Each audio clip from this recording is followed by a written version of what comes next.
Halo guys, balik lagi di Dari Tadi Official. Kalau nggak dari tadi ya dari kemarin. Ketemu lagi dengan saya Firman. Kali ini kita akan bahas-bahas mengenai 5 alasan harus belajar saham sekarang juga. Sebelumnya jangan lupa subscribe, komen, nyalakan notif, dan jangan lupa tonton video ini sampai selesai guys. Lanjut ke video. Nah, di setiap video saya pastikan ada gambar-gambar random untuk sebagai penghibur dulu ya guys ya. Nah, ini ada aku seperti ini guys. Kemarin sudah saya ulas 3 rekomendasi sekuritas terupdate 2023 itu menurut pengalaman pribadi. Untuk link ada di kanan atas, silahkan klik. Dan juga sudah saya ulas juga review saham Bank Jatim, kode saham BJTM. Kira-kira worth it kah? Ini dividen lumayan gede nih. Sebelum kita masuk ke video, kita harus bahagia dulu. Kita harus tersenyum, kita harus happy dan siap menerima dan belajar ilmu bersama-sama. Oke, kita lanjut. Yang pertama adalah menabung saja tidak membuat uang Anda berkembang, kecuali kalau deposito. Kalau deposito itu return maksimal itu 1-3% saja guys. Nah, jadi kalau deposito semakin besar uangnya ya returnnya kerasa ya. Ini 1-3% tahunan dalam 1 tahun. Ini untuk deposito. Nah, ini ada potongan admin juga guys kalau ditabung. Nah, tadi kan menabung saja tidak membuat uang Anda berkembang. Nah, kalau menabung Anda di bank otomatis kan ada potongan admin. Nah, ini sangat-sangat mengesalkan ya. Ini potongan admin per bulan ini pasti sangat mengesalkan ya. Akhirnya ini pusing sendiri. Yang kedua, di BEI atau Bursa Efek Indonesia terdapat uang yang sangat banyak sekali. Saya tegaskan yang sangat banyak sekali. Ini ada penekanan ya, sangat banyak sekali. Kira-kira ada berapa uang yang ada? Kira-kira ada berapa uang yang berputar di Bursa Efek Indonesia? Saya ambil dari RTI Bisnis, itu dari IDX atau Indonesia Exchange, IHSG itu market cap-nya 9.518 triliun. Ini terupdate sesuai video ini dibuat. Ada 9.518 triliun. 9.500 triliun ini berapa ini? Nah, ini berkertas-kertas ini kalau uang ini. Super banyak sekali ini ya.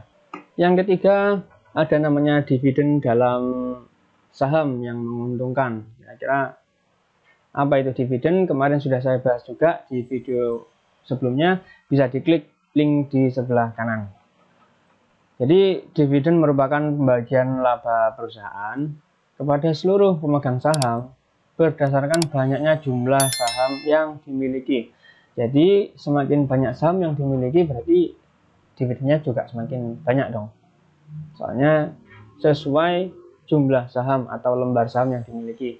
Saya ambil contoh seperti ini dari 2015, 2016, 2017, 89. Ini saya berhentikan sampai tahun 2019.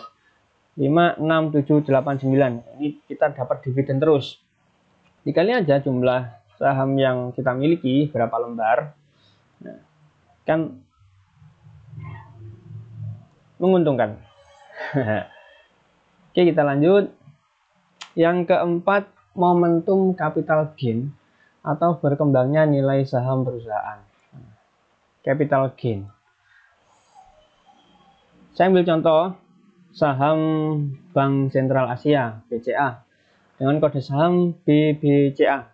Ya, betul ya, BBCA. Awal tahun 2019 atau akhir tahun 2018 ya ini ya.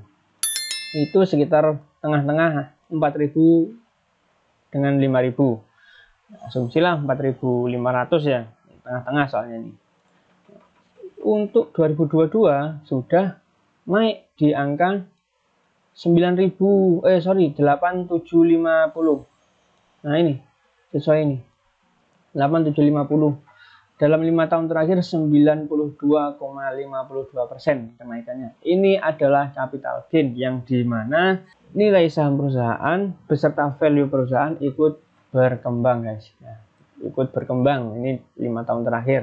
Yang terakhir, kekayaan orang terkaya Indonesia didominasi dari saham. Nah, ini banyak sekali orang-orang yang terkaya di Indonesia khususnya itu memang nilainya berkembang dari saham perusahaan. Saya ambil contoh, nah ini saya kutip dari antaranews.com.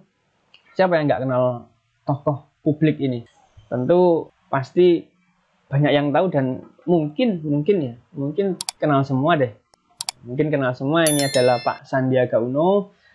Untuk saat ini beliau sedang menjabat sebagai Menteri Kreatif ya kalau tidak salah. Menteri Kreatif ya. Saya kutip dari CNN Indonesia, Pak Sandi menerangkan kiat menyimpan harta. Menurutnya sekitar 80% dari total kekayaan atau harta yang dimiliki sebaiknya disimpan dalam bentuk investasi. Sedangkan 20%-nya untuk deposito atau harta yang tidak bergerak seperti tanah, apartemen, dan lain sebagainya. Dari 80% itu tadi, ya bisa disimpan dalam bentuk instrumen keuangan seperti bursa saham atau obligasi konvensional maupun syariah. Nah, ini kita harus paham mengapa kita harus belajar saham sekarang juga. Oke, kita sudah ada di end session. Itu tadi 5 alasan harus belajar saham sekarang juga, nggak pakai nanti. Jangan lupa klik tombol subscribe dan komen-komen di bawah. Silahkan like kalau antum suka video saya, dislike kalau tidak suka. Saya Firman pamit undur diri, sampai bertemu di video saya selanjutnya. Bye-bye. Jangan lupa subscribe.